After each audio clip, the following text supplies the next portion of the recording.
যদি আগুন লেগে হাজার হাজার মানুষ মারা যায় তাহলে একটা ফায়ার সার্ভিসকে মানুষের ওই আগুন নিবারণ করতে হবে।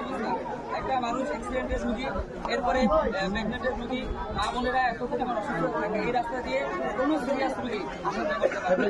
অ্যাম্বুলেন্স সর্বশেষভাবে এই রাস্তা তৈরি হয়েছে, হয় না তারও আগে কম হয়েছে।